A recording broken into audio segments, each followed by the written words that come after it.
This manhwa is titled I Live with My Villain Uncle. For more stories like it, please like, subscribe, and turn on notifications to catch every new episode.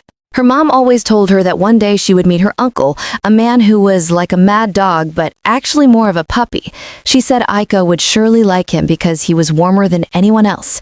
She always talked about her one and only little brother, Aika's uncle, who was very precious to her. In fact, every toy Aika owned had come from him. So with everything her mom had told her, Aika grew up believing her uncle would be precious to her too. She had no idea the truth was the complete opposite. When Aika finally met her uncle after her mother's death, it was nothing short of dramatic. And when he was told he would be taking care of her, he looked completely annoyed. "Hey, Peanut," he called out, his face cold. Aika shouted back instantly that she was not a peanut. Then he called her short stack. She ranted again, saying she wasn't a short stack either. But he wasn't done. "Should I just call you middle stack then?" he asked. Aika was already fed up. She couldn't believe her mom's beloved brother was actually a brute like this man. Kassel stood up and walked over to her. He told her they'd be living together from now on, even though raising a kid wasn't really his thing. Aika glared with an annoyed expression, and he told her plainly to stay out of his way and keep quiet like a mouse. In her mind, she thought she had no hobby of raising adults either. "Did you understand what I just said?" he asked. She looked away and muttered that she understood. "If you understand, then go eat or something. Stop standing in front of me," he ordered. She told him she had already eaten. He replied, "Then go eat some more. Or do you want to stay a peanut forever?" With that, he walked away. Aika stood there, absolutely displeased. She was annoyed to her core, calling him a mean uncle in her thoughts and promising herself that one day she'd make him beg her to stay with him. Aika De Leguier is a little girl who left her loving grandfather to go live with her uncle, a man who seems to dislike her. The only reason she agreed to stay with him was because she had to save him. She grew up in a big country called Wofford. It had been in conflict in the past, but after the Leguier family and a few other families joined hands with the emperor, they were finally able to protect the nation. The Leguier family is known for having the shortest history, but being the most famous. Her grandfather is a hero who supported both the previous emperor and the current one. And on top of that, her mother, Syria, was none other than the chancellor of Wofford. Her mom was always busy. She worked more days than she rested. Even after Aika was born, Syria kept working in the imperial palace. She never knew who her father was. Whenever she asked, her mom only said that they were destined for great things. Aika had finally started to accept that she could still be happy without a dad, until that incident happened. The carriage was ready. Syria was discussing something with a man at the corner when Aika called out, asking her to come read her a story. Syria smiled and said she was coming. When she climbed into the carriage, Aika sat on her lap, and Syria read to her. She asked Aika why she insisted on coming with her today. Aika told her she missed her too much and couldn't hold it in anymore. Syria was touched by her words. Their journey stretched into the night. Suddenly, they were ambushed. The few guards Syria brought with her fought with everything they had, but they were completely wiped out. The leader of the ambush stepped out with his face fully covered. He asked his men if they had found the necklace. They told him they found it, but the item they wanted wasn't inside. He was disappointed and angry. Since Syria was nowhere to be found, he ordered his men to search the forest. She couldn't have gone far, he said. Meanwhile, Syria and Aika were hiding in the darkness. Syria held her daughter tightly and begged her not to make a sound, even as Aika cried. Syria took out a shining gem and told Aika to swallow it. She forced it into her mouth and Aika swallowed it, crying harder as the pain spread through her. Syria hugged her close and apologized for not being able to protect her to the end. Aika asked why it hurt so much, and Syria told her that she would now have special eyes, and she should not be shocked by anything she hears or sees from today onward. "Your eyes will help you protect the ones you love," she whispered.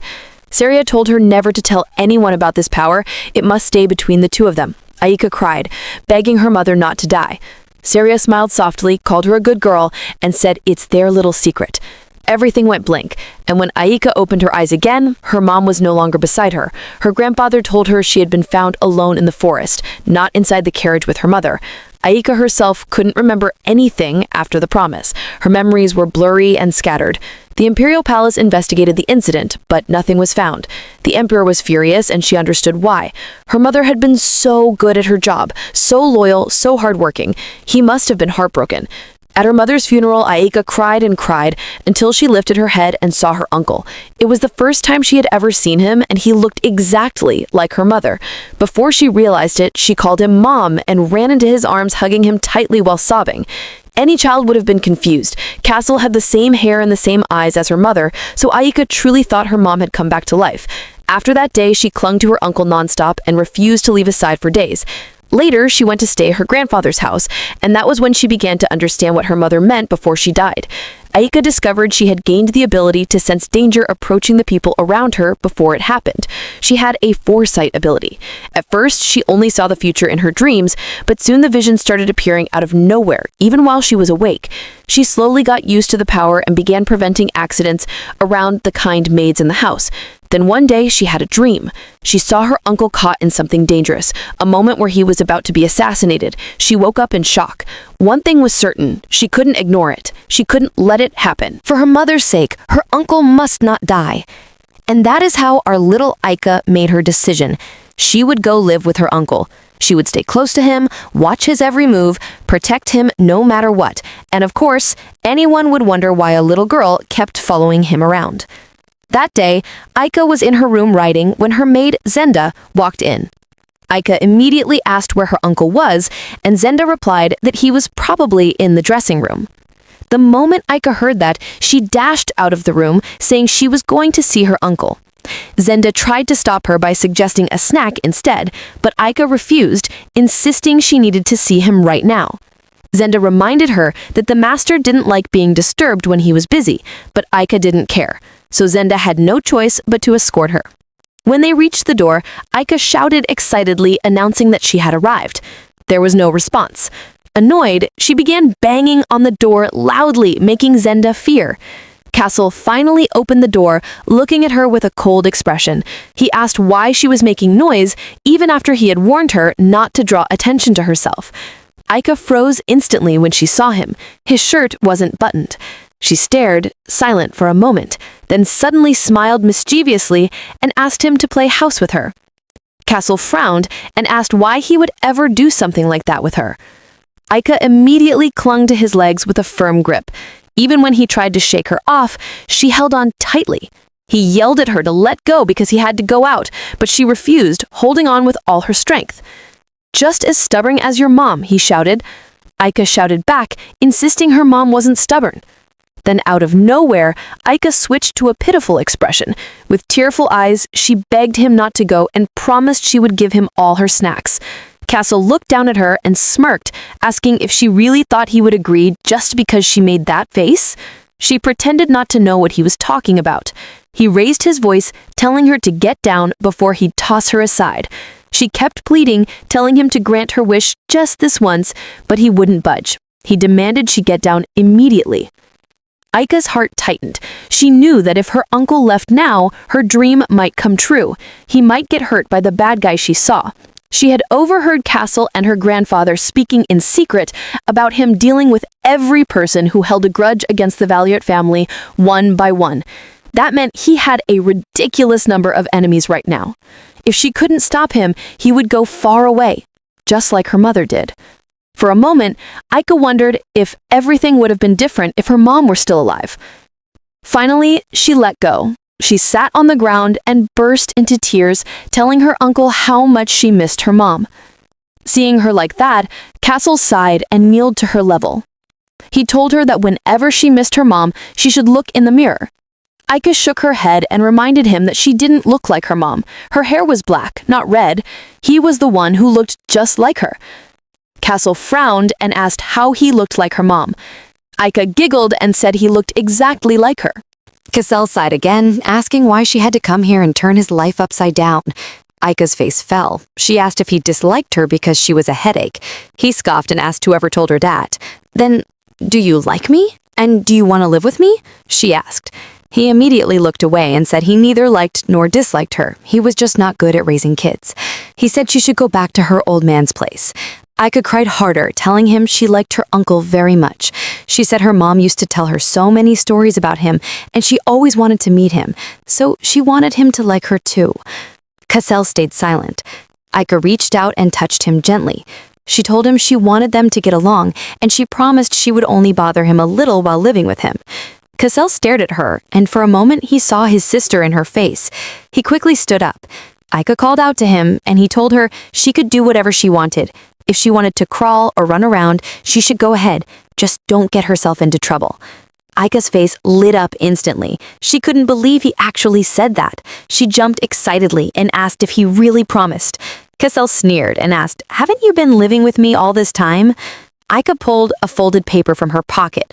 On it, she had written, "Kassel will never kick Aika out."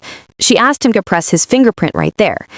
Kassel stared at it in shock. She even had a contract ready. She urged him to hurry up and press it already. He let out a small laugh and said she truly was his sister's daughter. He took the contract from her and told her he would sign it later. Then Aika asked if he was still going out. Kassel replied that he was only going to ride in the garden. She watched him walk away, feeling proud. Her mom used to say that important things should always be written down, so she felt very smart about making a contract. And she was relieved. At least he wasn't going far today. But the moment she stepped forward, a vision flashed before her eyes. She saw her uncle on a horse, and the horse suddenly went wild. Kassel was going to get hurt. Aika fell to her knees, trembling. What did this mean? She looked around, checking how far he had gone. Was the danger close? Was it happening soon? She forgot everything else and sprinted in the direction he went. She didn't care that this would be her second time causing him trouble today. "Uncle!" she shouted. The butler turned, shocked to see the young miss. He asked if she was looking for her uncle, then told her Kassel had already gone horse riding. Aika froze. He left. Already? She didn't stop. She ran toward the riding field, wondering why he was always so fast at everything. Then she saw him standing beside his horse. She immediately called out.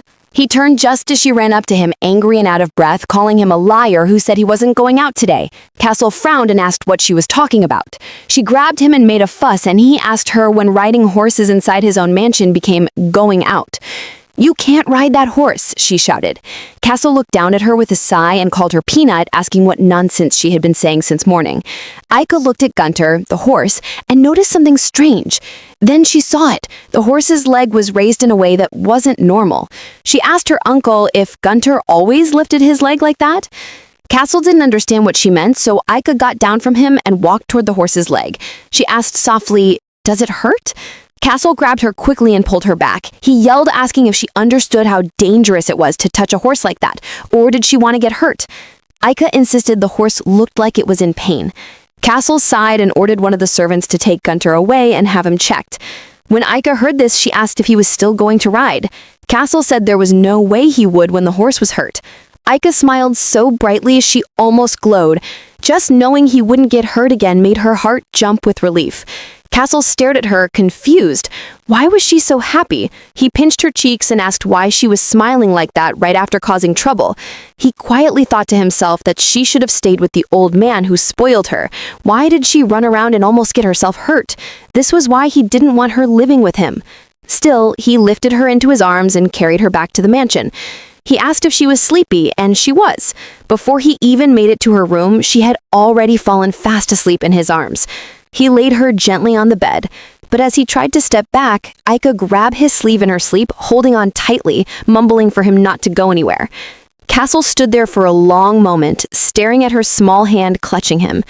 Then he quietly mumbled to himself, "I really need to do something before I get even more attached to her." 3 days later, as usual, Aika showed up in front of his office calling his name. His personal knight, Gerard, smiled and said, "She's here," while Kassel looked completely fed up. Gerard excused them since their discussion was already over and walked away.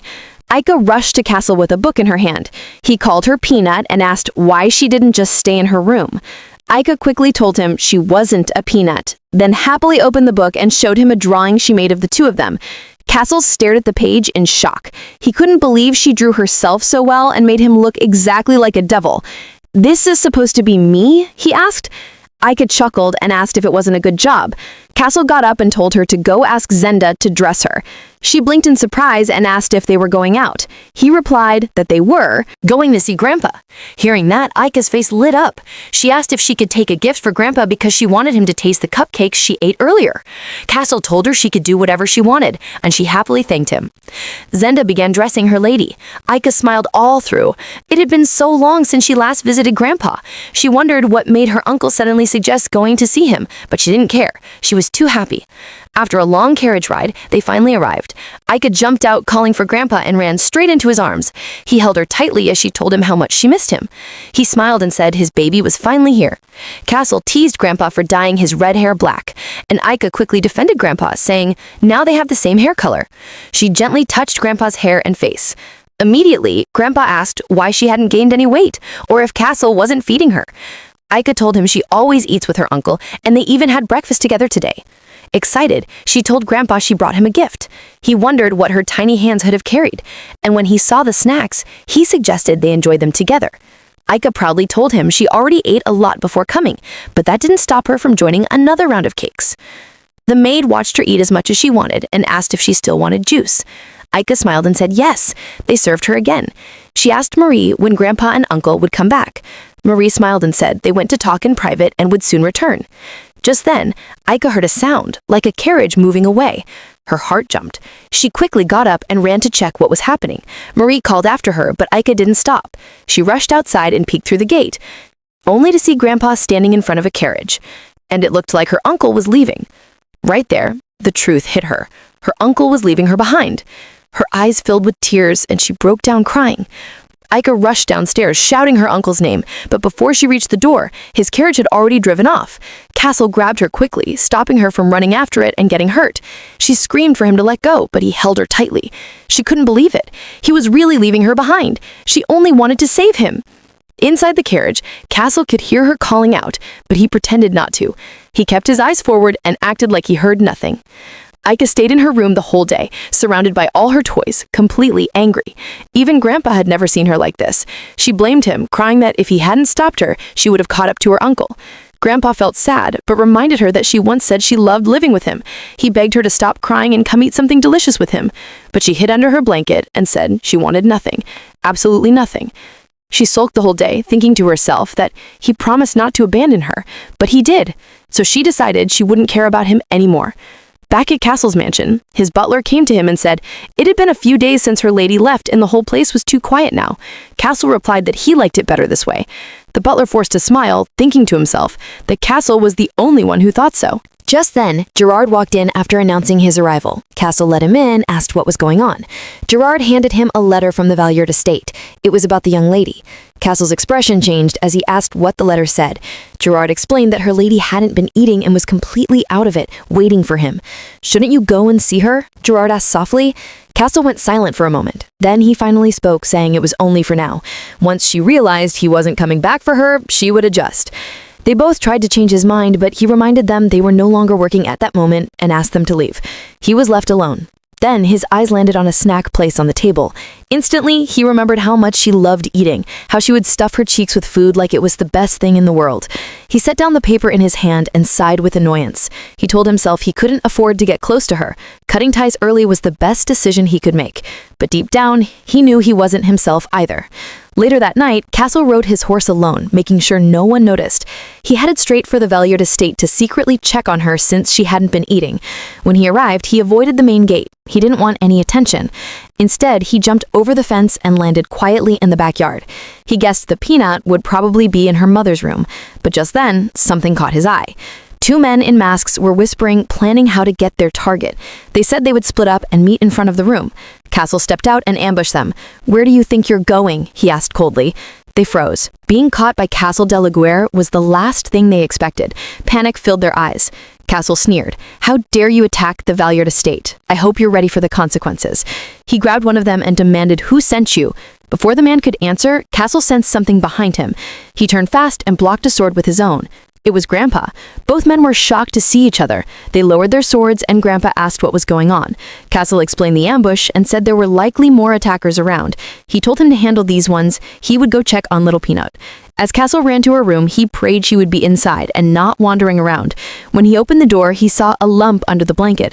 He sighed in relief, until something felt wrong. He pulled the blanket aside. His eyes widened. Aika was gone. Only her little pet was hidden under the covers. Where could she be? Before all this, while sleeping, Aika had felt something tight around her body. She couldn't breathe. When she opened her eyes, she saw a huge black snake wrapped around her. She froze in fear, not sure if what she was seeing was real. The snake opened its mouth wide to swallow her. She woke up gasping. It was a vision. Something dangerous was coming. Then she remembered what her mom always told her. Whenever the shadow appears, hide. They used to play hide and seek to prepare her for times like this. Aika jumped up immediately. This was the moment. She hid inside the closet, covering her mouth with both hands. Grandpa would come for her. He always did. She just needed to stay hidden and not get caught. She heard footsteps. They stopped, right in front of the closet. She trembled, trying not to make a sound. Tears ran down her cheeks as she wished Grandpa would appear, or even her uncle. Just then, she heard a familiar voice. "Peanut, you little rascal! Where in the world are you?" Kassel shouted. She called out to him at once. He rushed to the closet, opened it, and found the little girl shaking and crying. "Is it really you?" she asked between sobs. Kassel was confused. "Why are you here?" But she didn't answer. She ran straight into his arms, hugging him tightly and crying that she was scared. She told him she was playing hide and seek like her mom taught her. She cried harder, saying she felt so sad when he abandoned her. He tried to calm her and understand. "This isn't the first time you've hidden like this," he asked gently. Aika sniffed and explained that she and her mom used to play hide and seek, and her mom always told her to hide in Grandpa's closet whenever the shadows came, just like she was doing now. Kassel's heart dropped. What had his sister, Saria, been through out there? Aika clutched his sleeve and begged, "Are you taking me with you? You won't kick me out again, right?" Kassel stared at her for a moment, then looked away and mumbled, "Kicking someone out and abandoning someone, those are different." "No, they're the same," she yelled, tears streaming down her face. "Don't go, and if you have to go, take me with you. If not, I won't let go." Kassel sighed deeply. He picked her up and muttered that he didn't know what to do with her anymore. She looked so pitiful, crying and begging like that. He gently set her down and patted her head. "I won't abandon you again," he promised. "Get some sleep." "I don't believe you," Aika shouted. "You're a liar." He tried to reassure her again, telling her he was serious this time. She suddenly told him to wait. Kassel frowned, not knowing what she planned. Then she came back with a string and tied their hands together. She smiled proudly. "This way we'll go back tomorrow together." Kassel stared at her in shock. She only grinned wider and said good night. What a smart little kid. It was morning when Grandpa came in, only to find uncle and niece sleeping soundly together, looking as if they truly got along.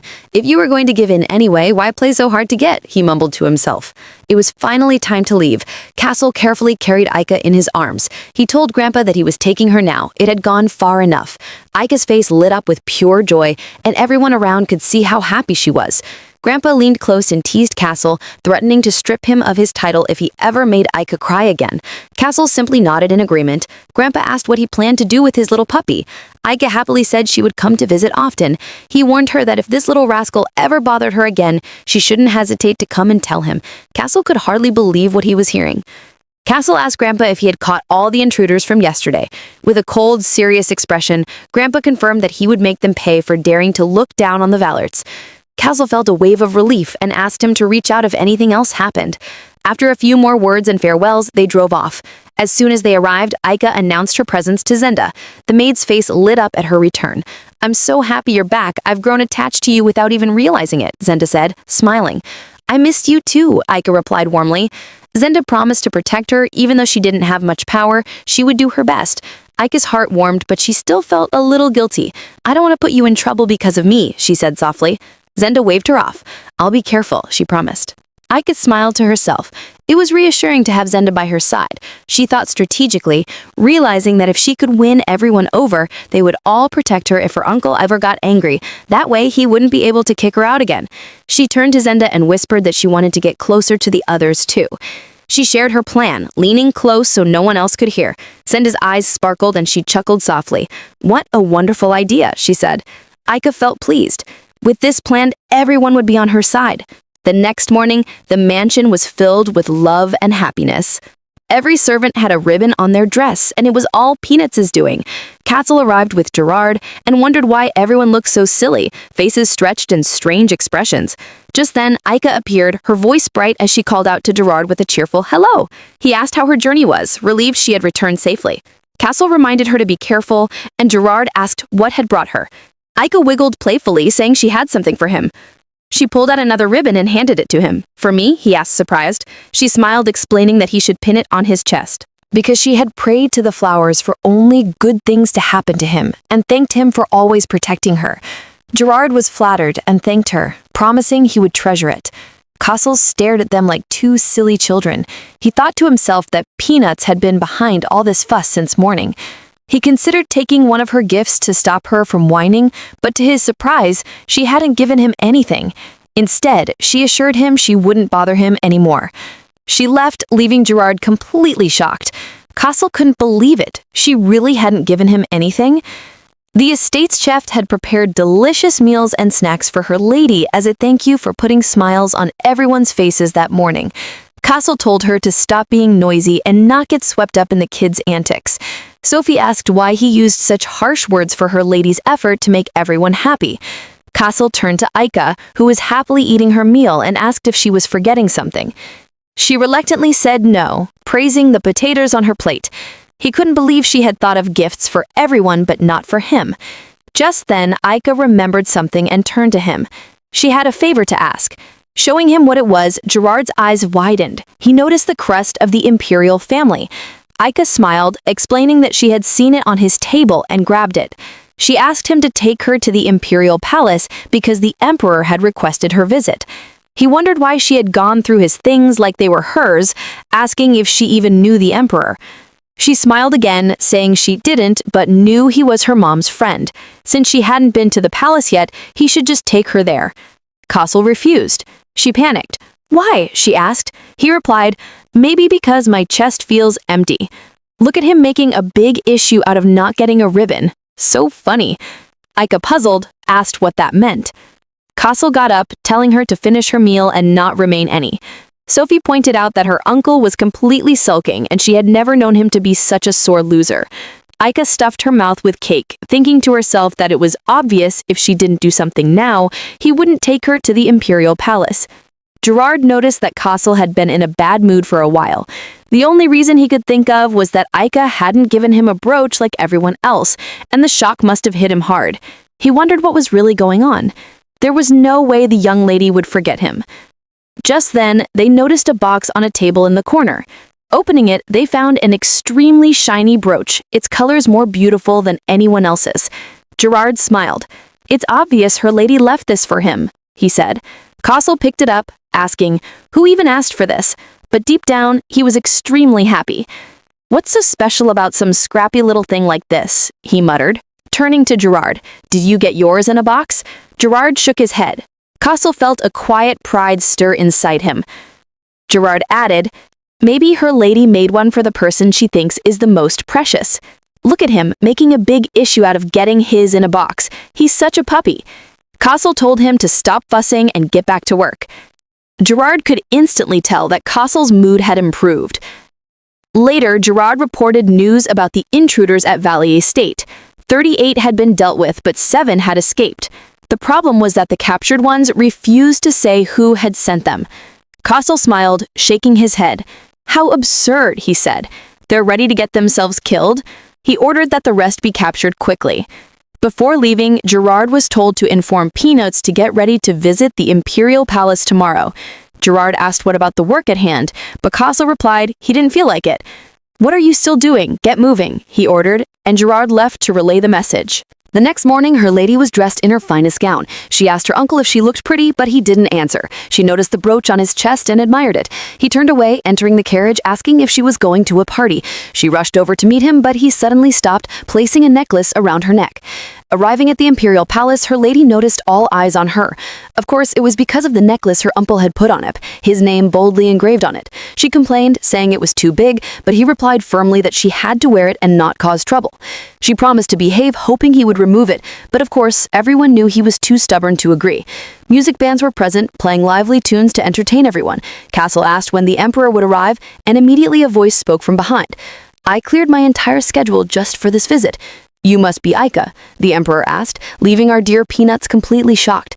This person is the emperor? He's so young and handsome, she thought. A fine man with purple eyes and black hair. At that moment, she thought he might even be more handsome than her uncle. The Emperor of Wofford was a striking man named Inchester Gaia Celador. Aika suddenly remembered her mother's instructions to remember the Emperor's name. She recalled her mother describing him as a man with hair as dark as the night sky, just like hers. Panic struck her. She hadn't greeted the Emperor yet. She bowed deeply and introduced herself. "I am Aika de Leguier, granddaughter of Ilra de Leguier." It was funny because, even without the introduction, the large necklace on her neck already announced who she was. The Emperor chuckled, calling her a polite girl. Then, to her surprise, he knelt and asked, "May I hug you?"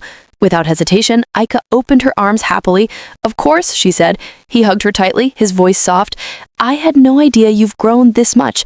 I've waited so long to meet you. Thank you for coming to see me, Aika." He complimented her, saying she resembled Saria, her mother, so much. Aika asked if he was really friends with her mother, and he replied warmly, "Both Saria and Kassel are my dear friends." The Emperor noticed the necklace around her neck. "Did Kassel give you this? How adorable," he said. Aika frowned. "My uncle made me wear it," she replied. The Emperor laughed. "A fine choice, indeed." Aika told His Majesty she had a gift for him, which left him surprised. She pulled out a brooch from her purse and held it out. "I made this myself, and thank you for inviting me." The Emperor was still amazed that she had made it for him. Just then, Kassel cleared his throat, drawing their attention. His Majesty looked at him and noticed the finer brooch Kassel was wearing. Kassel could tell the Emperor had noticed how elegant his brooch looked and felt a surge of pride. The Emperor smiled, thanking Aika for the gift. He patted her head, saying that of all the gifts he had received, hers was the most special. He thought of returning the favor, and called out to his knight, Sola, to bring it over. Aika wondered what could be inside the gift box. The Emperor smiled and said, "It's something your mother once asked me for. She said you were clever and would need this one day, though it's long overdue." Her lady opened the box and discovered the key to the Imperial archives. Elka remained calm, her eyes wide with curiosity. "Did my mother really ask for this?" she asked softly. "That's right," the Emperor replied. "The book holds wisdom beyond our knowledge and carries many secrets. Saria believed you'd find something special among them." He added that she could visit the archives anytime she felt curious. Elka was deeply touched that her mother had requested this gift. She kissed the key, imagining she could feel her mother's warmth through it. Then she remembered she should properly thank His Majesty. She bowed deeply, expressing her gratitude once more. The Emperor chuckled and told her to make sure she visited again. Elka laughed softly, then turned to her uncle. "Please keep the key safe for me," she said. While they were chatting, His Majesty received a message from Sola. He called out, "You've come at the perfect time. I'd like to introduce you to someone in the palace." "My nephew's about your age," the Emperor explained. "I thought you two might become friends, so I summoned him." Elka's heart leapt at the thought of making a friend. A silver-haired boy stepped into the room. "He might seem stiff at first, but he's a good boy," the Emperor added. His nephew Rusp bowed respectfully. "Rise and greet her lady," the Emperor instructed. Elka froze as she saw him. He was breathtaking, his face as soft and luminous as moonlight. Rusp's voice was gentle as he introduced himself and reached out his hand. Elka stood there caught between awe and shyness. Rusp Winter's Kelpodia was a calm boy who loved flowers. One day, while plucking some to bring to his father, he overheard a conversation between his father and grandmother. They were discussing his uncle, the Emperor, and his stubborn refusal to marry. The Duchess sighed, saying that had she known, she would have made Rusp the Emperor instead. Duke Ricardo, Rusp's father, insisted there was no problem with his brother handling the throne, but the Duchess argued that his refusal to marry and produce an heir was an issue. She softened only when she saw Rusp standing nearby. Caught eavesdropping, Rusp called out, startling them. His father scolded him for entering without knocking, even before he could apologize. The Duchess noticed the scars on his hands and asked him to throw away the dirty weeds he carried. Terrified, Rusp discarded the flowers he had brought for his father. Ricardo chastised him, calling him by his full name and demanding he act according to his status. The poor boy felt crushed, but the Duchess reassured him, touching his shoulder gently. If Winchester, the Emperor, refused to introduce an heir, Rusp would one day inherit the throne. With this in mind, Rusp knew he had to carry himself with poise in front of everyone. Elka took his hands and said excitedly that it was nice meeting him. Rusp was soft-spoken too, and the two of them got along well in front of everyone. The Emperor was glad to see this and hoped they would become good friends since they were both 7 years old. His Majesty got a call to attend to state affairs and had to leave. He told them to enjoy their time together in the garden and to feel free to play.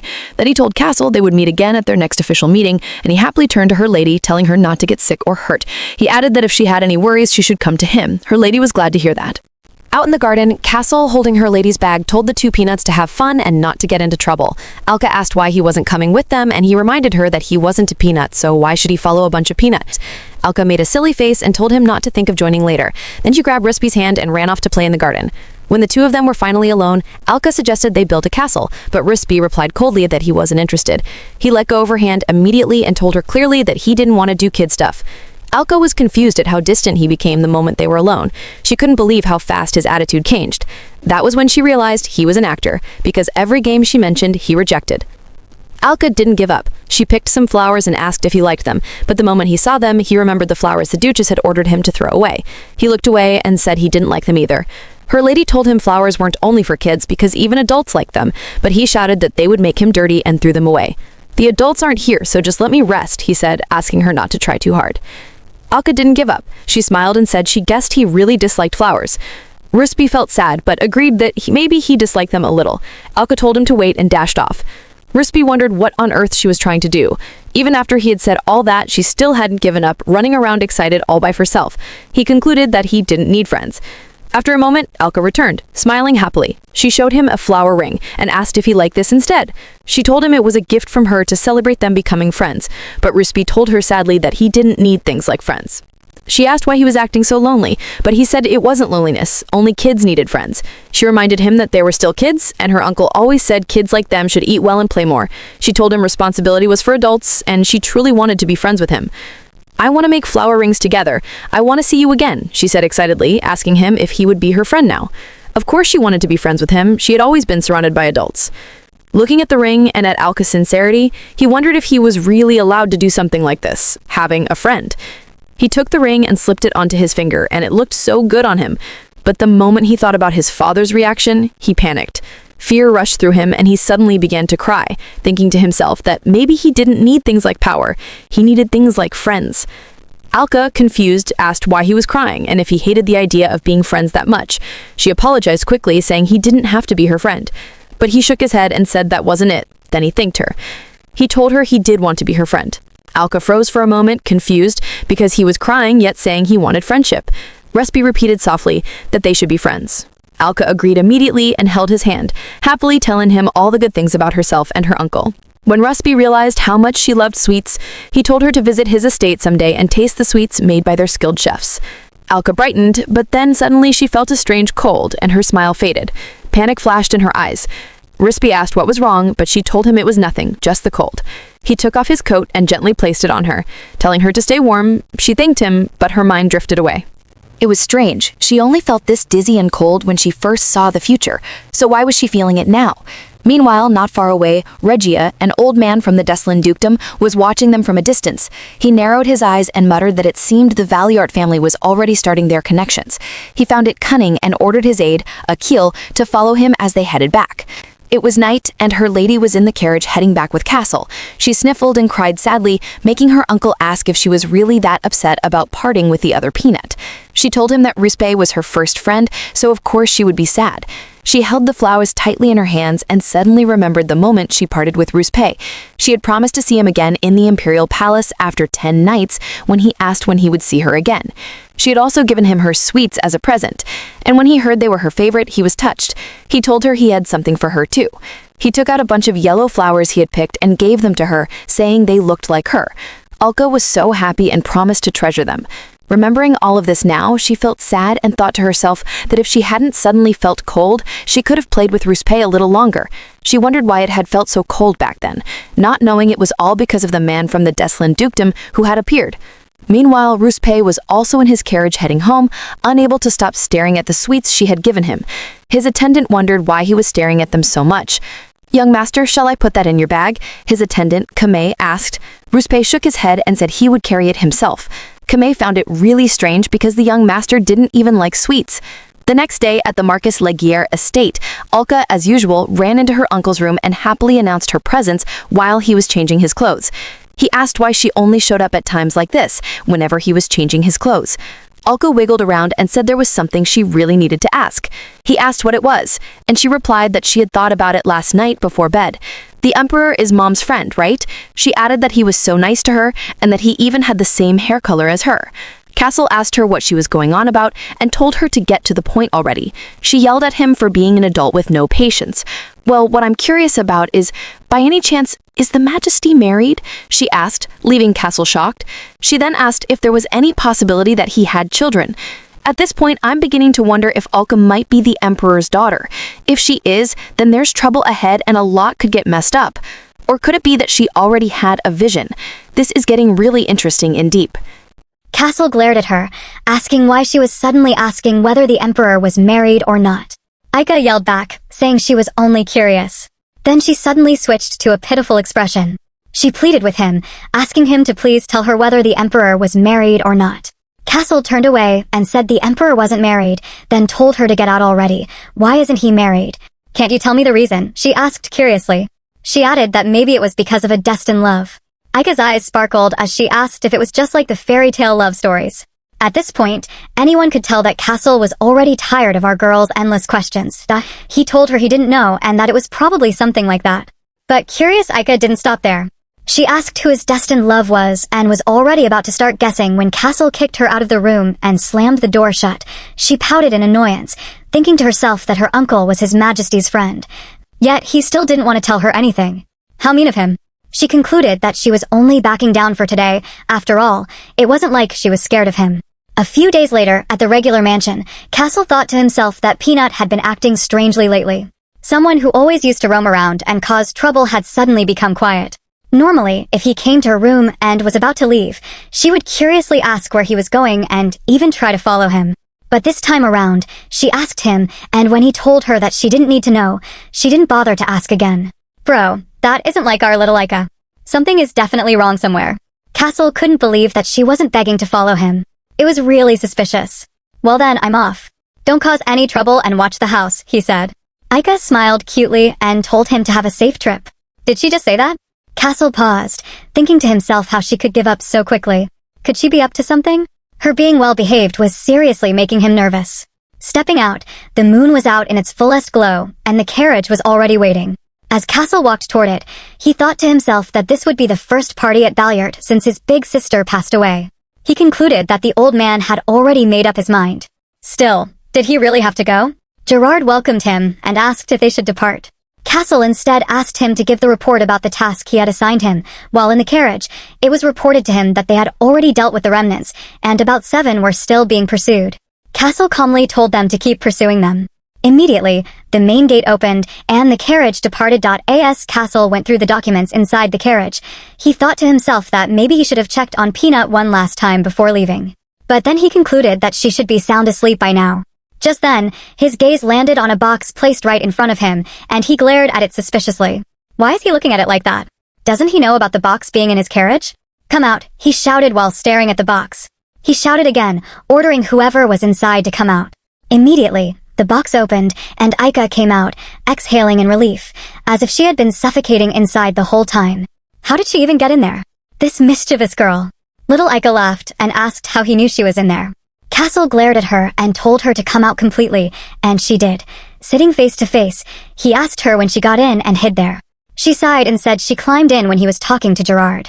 She complained that she was curious about what happens at parties, and he didn't look like someone who would tell her even if she asked.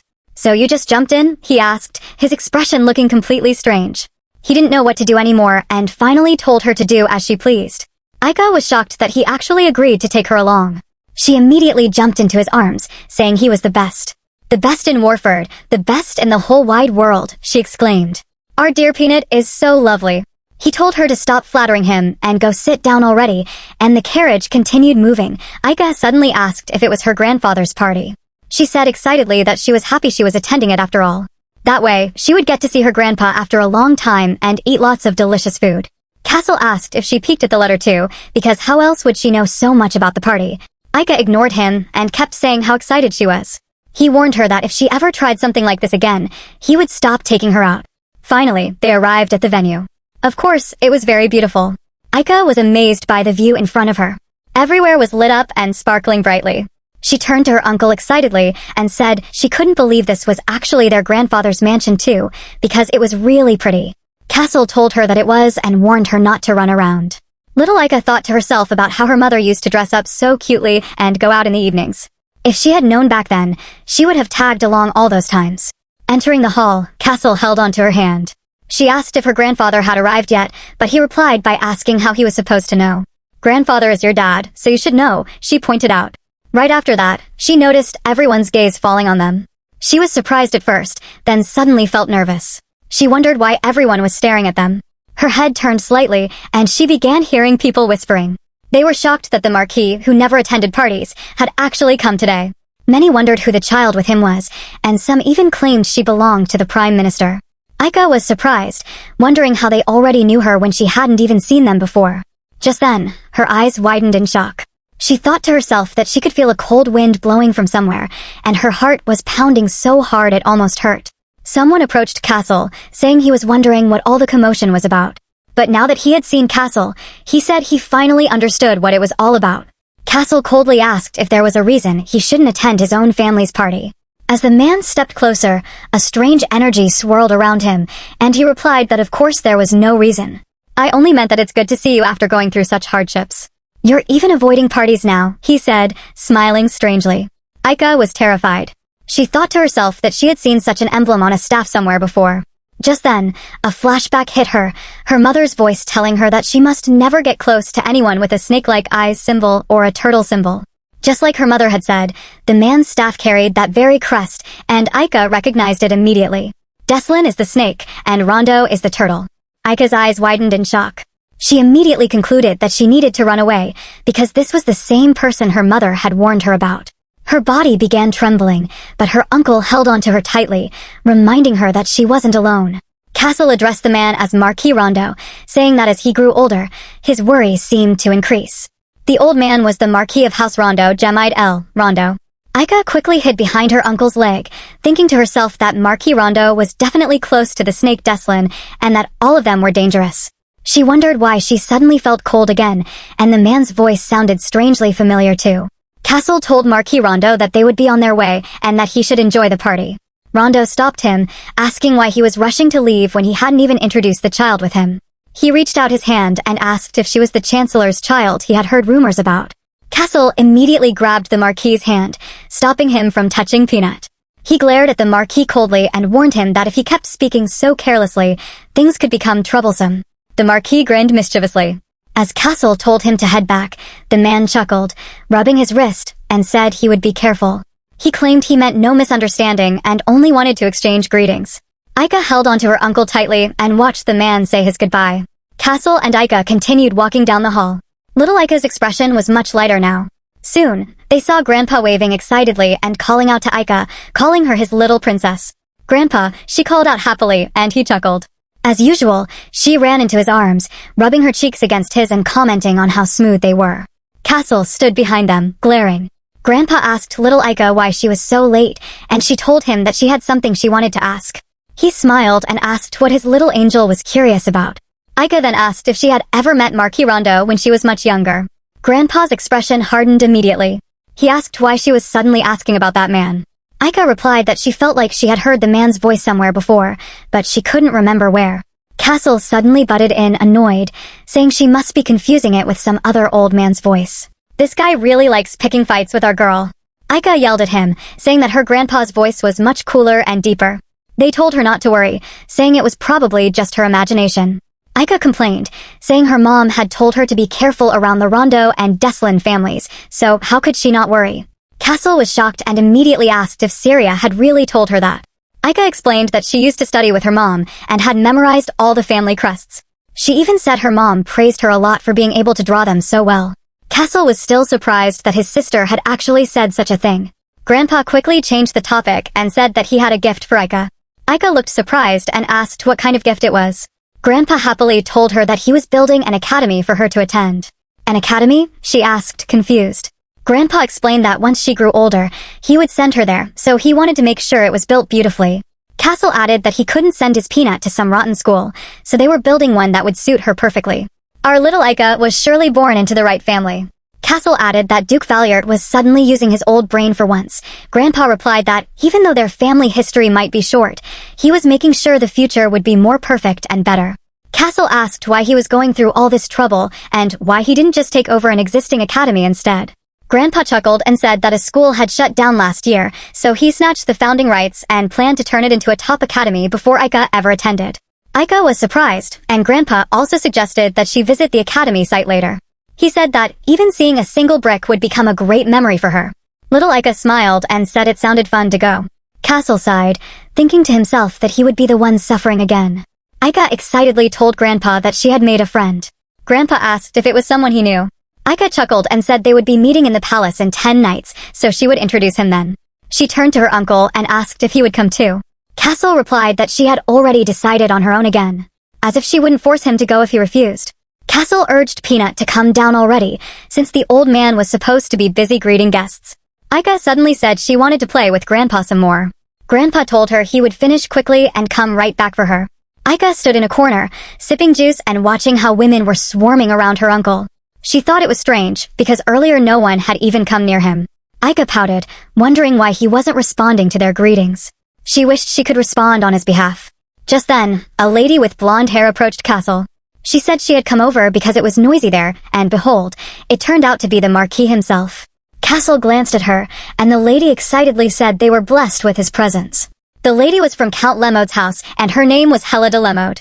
Kassel asked what she wanted. She leaned in closer and sneakily whispered behind him, saying she came with important information that he would be interested in. She added that if he brushed her off, he might regret it. I don't like this lady already. Aika, watching them talk, wondered who the pretty lady her uncle was suddenly replying to.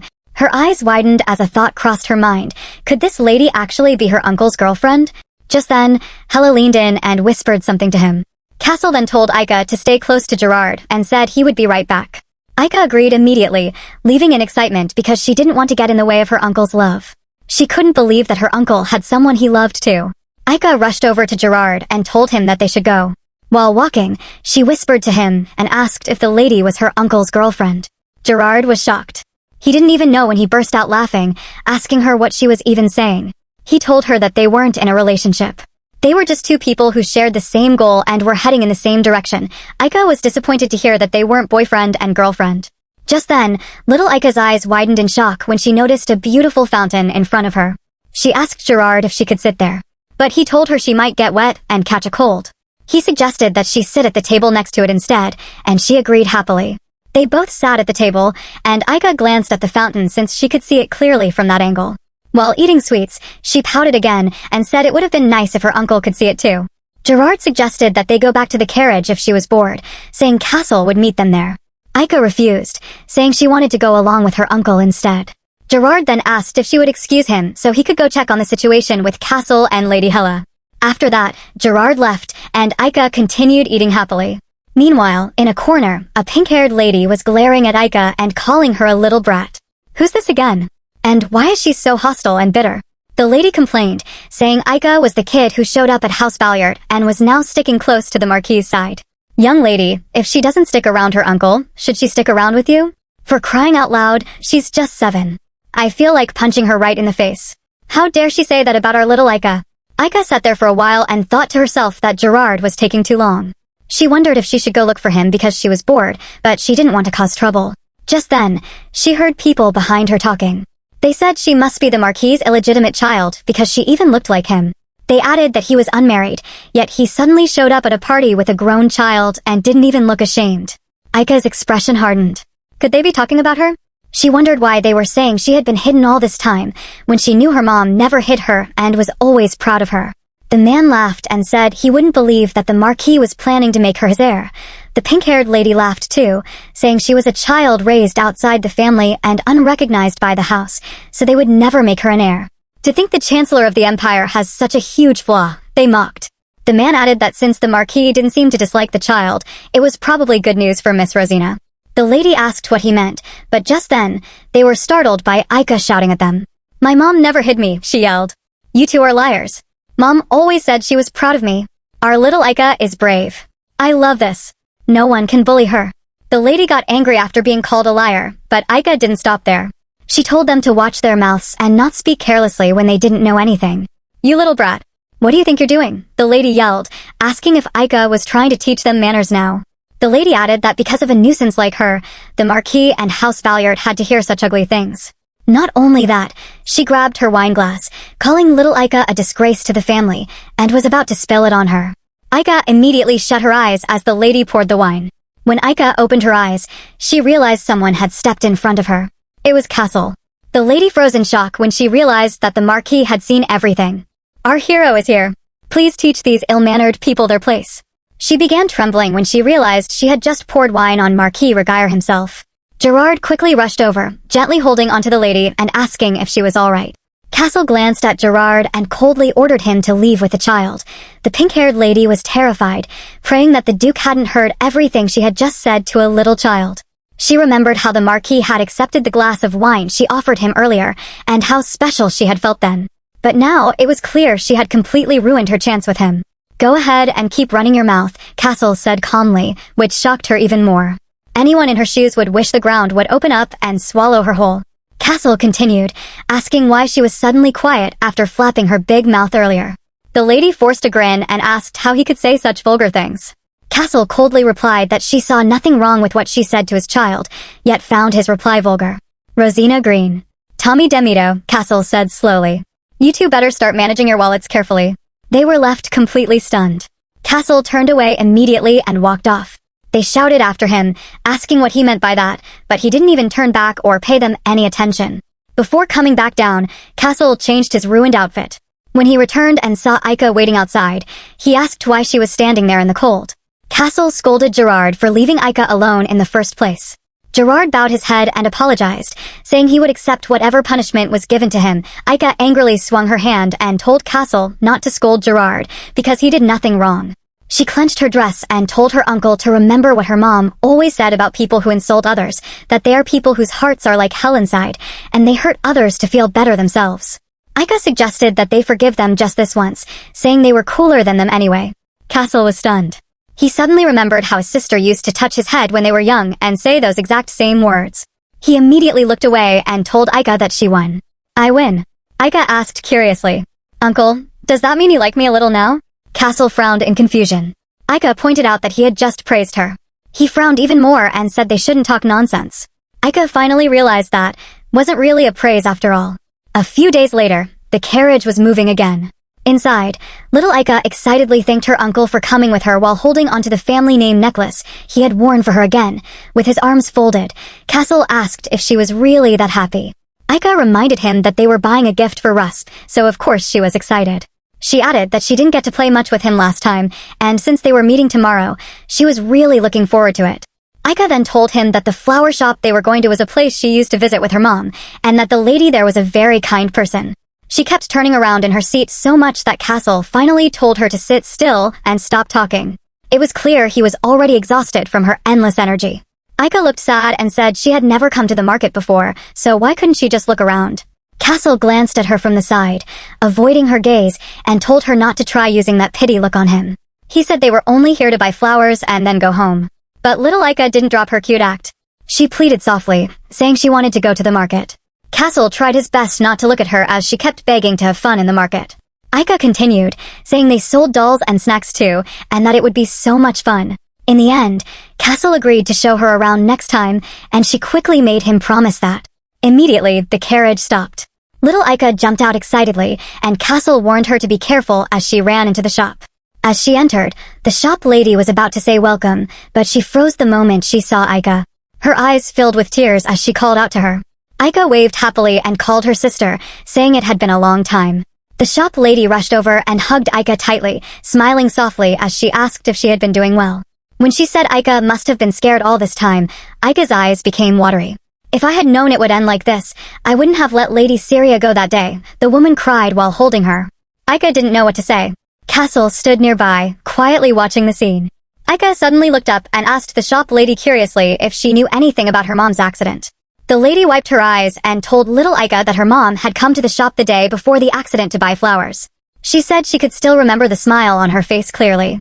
She thanked Aika for being safe and for coming back to see her. Aika became emotional and softly called her sister Neri. Later on, Neri brought out some flowers and asked little Aika who she wanted to give them to. "For my new friend and for my grandpa," Aika said confidently. She added that she also wanted to give some to her uncle, Gerard, and Zenda too. Kassel immediately spoke up, calling her Peanut and saying he didn't need any. "I knew he'd say that." Aika shouted back that he would change his mind once he saw the flowers. Miss Neri smiled at Kassel and said their shop had the prettiest flowers in the area, so she would pick the freshest ones for him and that he should accept them. After preparing the flowers, they were shining and looked just as beautiful as Aika had said. Neri picked a piece and gently placed it in little Aika's hair. She told her it was a gift and asked her to please come back again. Kassel interrupted them and told Aika he would wait for her outside. Aika panicked and quickly said he should wait for her. Peanut then turned to Neri and asked for a flower beside her. Neri told her it would be too heavy for her to carry. "Uncle," Aika shouted as she stepped outside. Kassel turned around, saying she was finally here, but he froze when he saw her holding a huge sunflower. "What is this? Why are you carrying something as big as yourself?" he asked as he tried to help her. Aika smiled brightly and said the flower suited him. She added that it was a gift to cheer him up while he worked. Kassel frowned and said the flower didn't suit him. "How could you even bring something as big as yourself? How am I supposed to even carry this?" he asked, holding the flower awkwardly. "Besides, it's my money anyway. So how is it a gift?" Aika pouted annoyingly, thinking to herself that her uncle was so annoying, even at times like this. She turned away angrily and told him to do as he wanted. Kassel held onto the flower and complained about her temper. He called her Peanut and said she was so thoughtful. Aika yelled back, insisting, "I'm not a peanut." They drove back home, but when they reached the gate, the carriage suddenly stopped instead of entering, leaving both Kassel and Aika confused. They got out and asked Gerard what was wrong, only to find the man and the pink-haired lady from the party standing in front of the gate, refusing to leave until they apologized to her. Kassel glared quietly at them and then went to consult Aika. He asked if she wanted to go with him or if she preferred not to meet them. Little Aika, of course, agreed to see them. Rosina, seeing the Marquis and little Aika, grew extremely nervous. Before they knew it, the two knelt right in front of Aika, begging her mercy and apologizing over and over. They even brought a gift as an apology, not just one, but a whole carriage filled with gifts. Kassel asked Peanut what she thought about this and told her that if she didn't like it, he would reject all of it. They were shocked when Aika said cheerfully that she didn't need the gifts. Nervously, they asked what she wanted then. Aika smiled and told them that her mom always said it takes courage to apologize. Since they had the courage to come and apologize to her, she would accept it and forgive them, but they must never repeat such behavior again. They were extremely thankful for the young lady's kindness. The next day, upon arriving at the palace, Aika told Rusp everything that had happened so far while they sat under a tree. Rusp calmly told her she must have been upset, but she reassured him that she was okay. He smiled and said that both Aika and her mother were amazing. Aika said her mother was the most amazing person in the world. He thanked her for the flowers, saying he would cherish them. Aika smiled excitedly, saying she had picked a flower that looked just like Rusp. "I have a gift for you too, Aika," he said, turning around to get it. He gave her a box, and Aika was amazed. She asked if she could open it now. "Go ahead," he said. Little Aika opened it and smiled happily. Inside were cute bunny slippers. She held them tightly and said she would make sure to wear them every day when she got back. Rusp smiled, happy that she liked it. "These two are so cute, and I hope they're allowed to keep being the kids that they are." Aika immediately jumped up and suggested they play hide and seek or go drawing. Rusp smiled, saying he wanted to try everything Aika liked. Just then, a cold voice interrupted. "So this is what he's doing now?" Rusp froze. "Is this how someone destined for a great position spends their time?" the person said harshly. The man yelled at Rusp, saying he had told him several times not to waste his time like this. Rusp sadly apologized, explaining that it was his day off. Aika was shocked. "A day off? For someone who might become the crown prince?" The man demanded angrily, "Old man, watch your tone. It's not even certain yet that he'll be the crown prince. Why stress the little boy?" Aika frowned angrily, thinking to herself who this old man was and why Rusp was even apologizing. She was filled with rage watching him talk to Rusp like that. She couldn't believe he's literally bullying her friend. "Go girl. Don't let that old fool bully your friend." Just then, Aika stepped in between and blocked him, leaving the man shocked. The man asked, "Just what do you think you're doing?" "Don't bully Rusp, Grandpa," Aika shouted. "Yes, girl." Did she just call him Grandpa? The man froze, shocked to hear her call him Grandpa. Looking at him angrily, she thought to herself that she might know who he was. His green hair, blue eyes, and the shield emblem wrapped in his veins. He must be one of the Emperor's close people, known to be on good terms with the Valiant family. Duke of Nodum. She glared, annoyed. Her mom had once said there were many admirable things about Duke Nodum, so why was he picking on Rusp? The man asked her who she was, and Aika introduced herself confidently. "I'm Aika Valiant.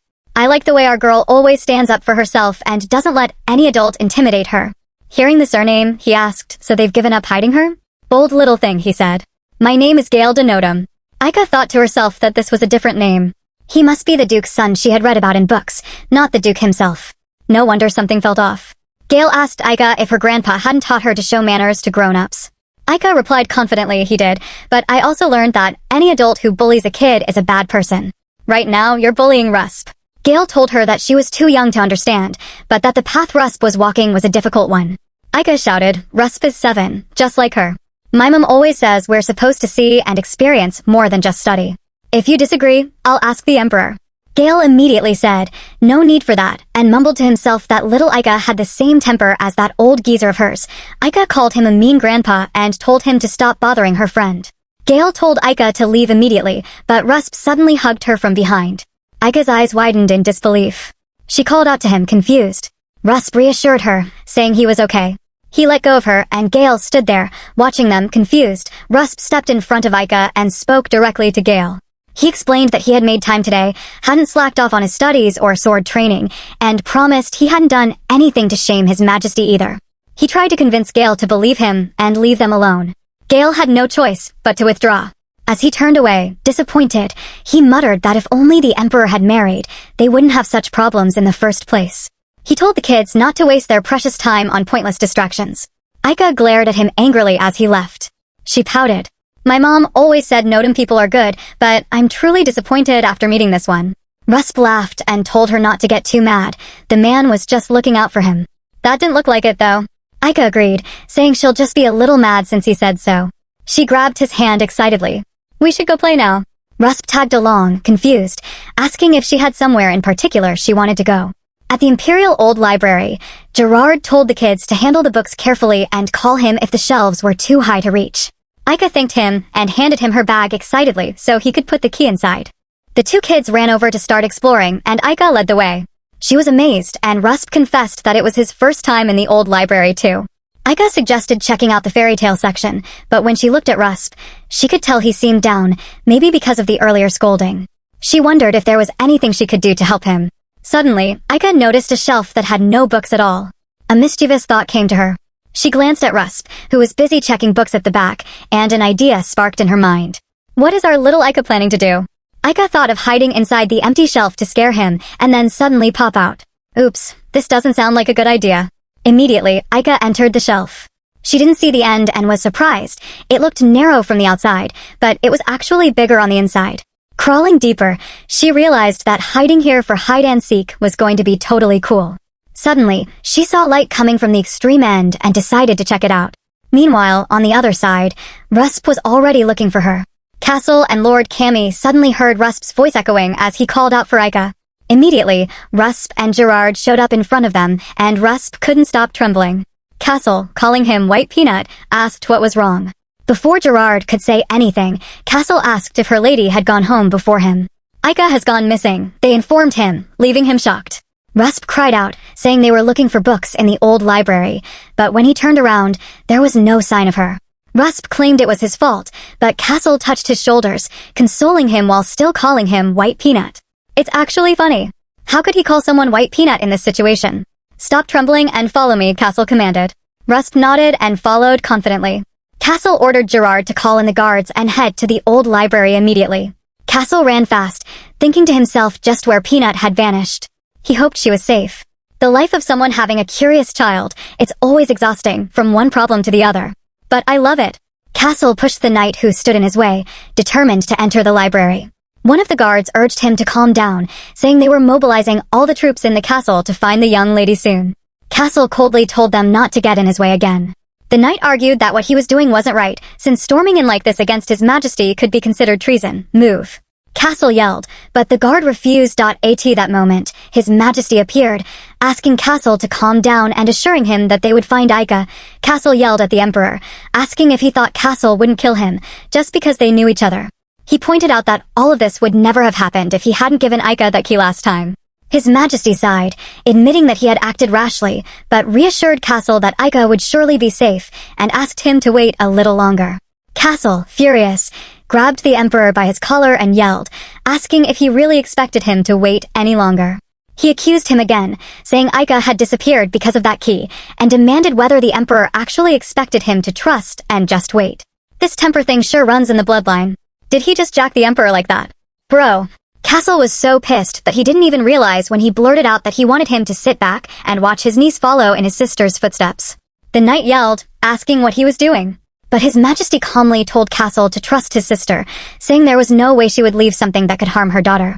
His majesty added, with a hint of sadness, that he, of all people, knew he couldn't refuse Syria's request.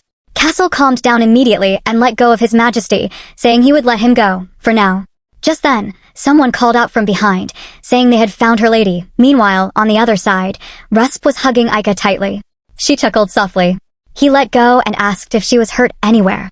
Aika told him she was fine, and immediately, she heard her uncle's voice calling her Peanut. Kassel was fuming with so much anger that Aika could tell. She tried explaining that she was just trying to surprise Rusp, but before she could finish, she was shocked when her uncle hugged her. Aika was surprised and softly called out to him. Kassel told her not to scare people like that and asked again if she was hurt anywhere. She reassured him that she wasn't, and he held her firmly, saying that she was banned from coming to the Imperial Palace. Aika panicked, asking why she couldn't come. Rusp watched sadly. Kassel told her she couldn't come anymore because she kept causing trouble. Immediately, he turned to leave with Aika. Rusp begged the Marquis sadly to please bring Aika next time, promising not to lose her again.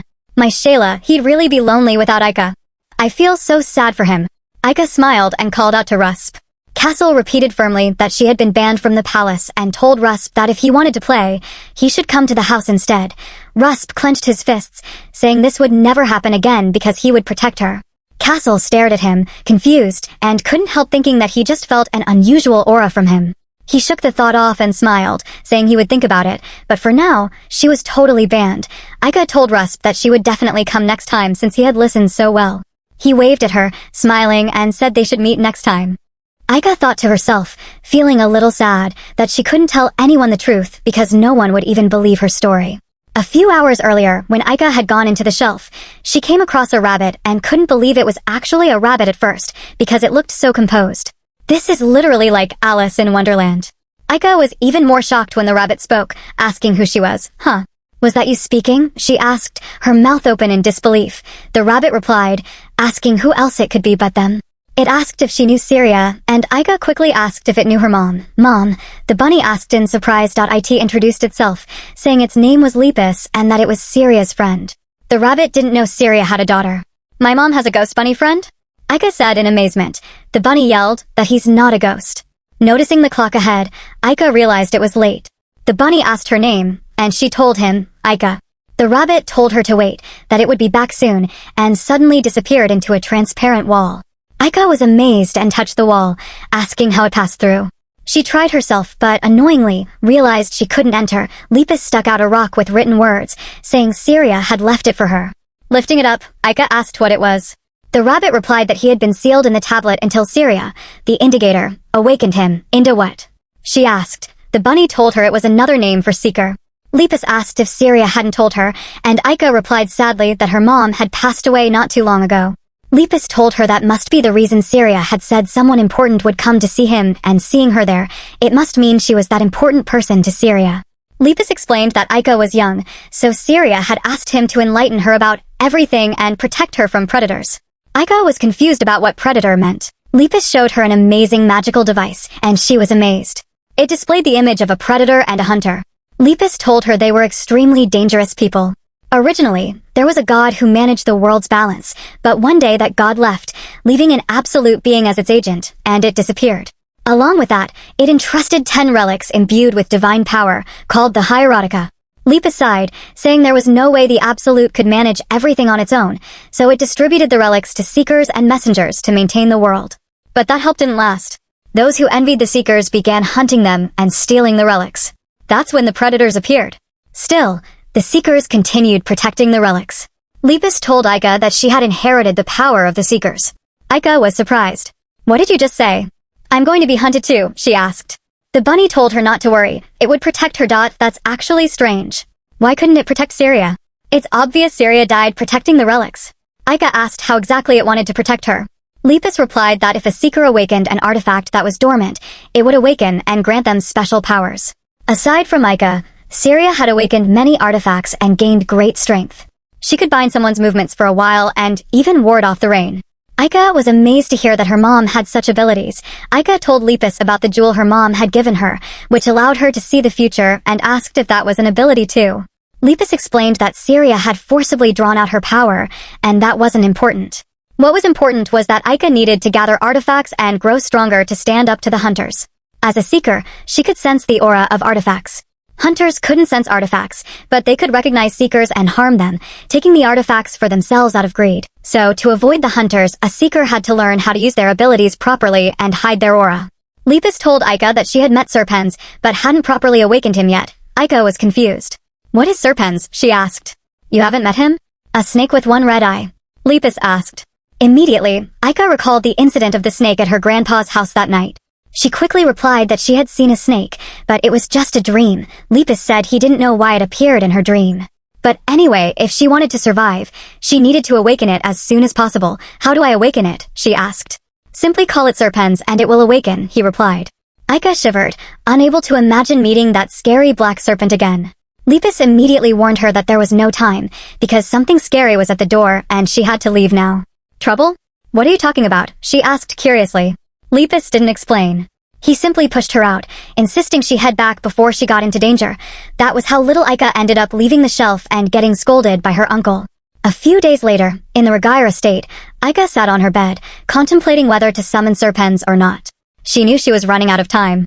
She remembered what Lepus had said: if she called its name, it would appear. She frowned, wondering if the serpent would really come. Immediately, a terrifying thought crossed her mind: how scary Serpens had been the last time, and she became scared. Finally, she decided to call it.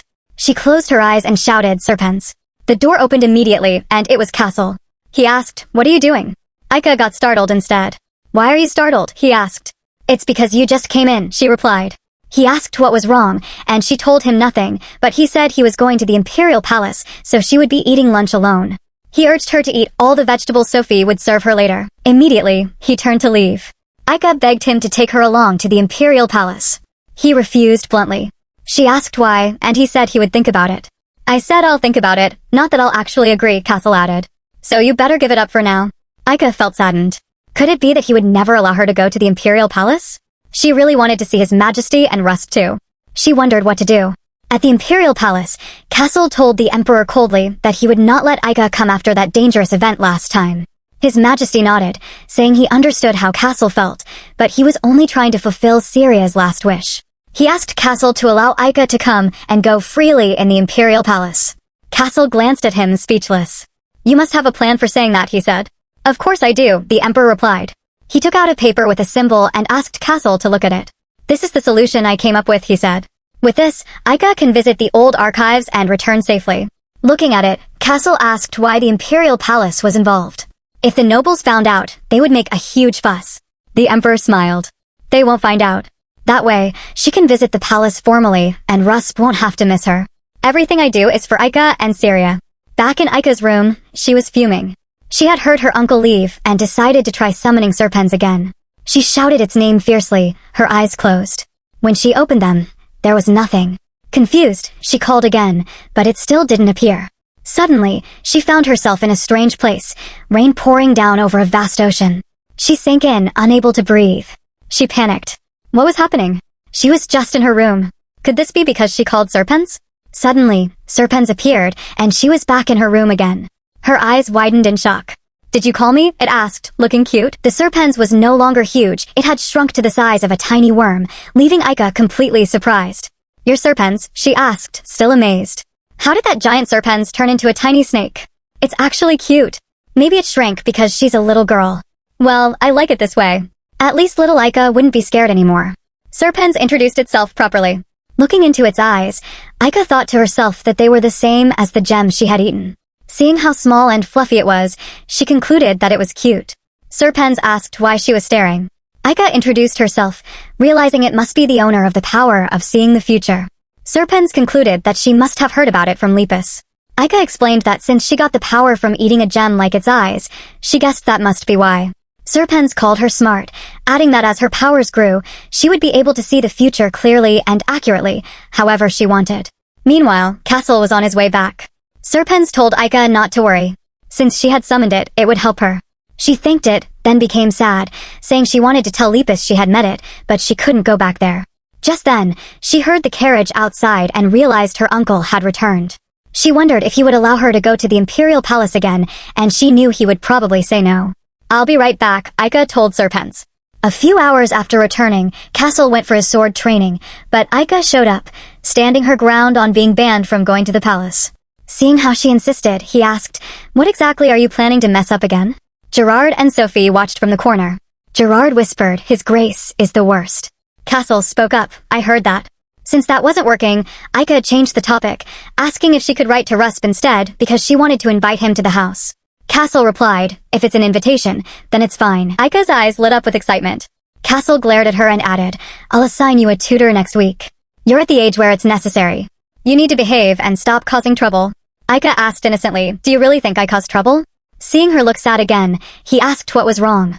She told him she wanted to visit where she lived with her mom and asked him to take her there. She hoped her mom had left something behind, just like she had left Lepus.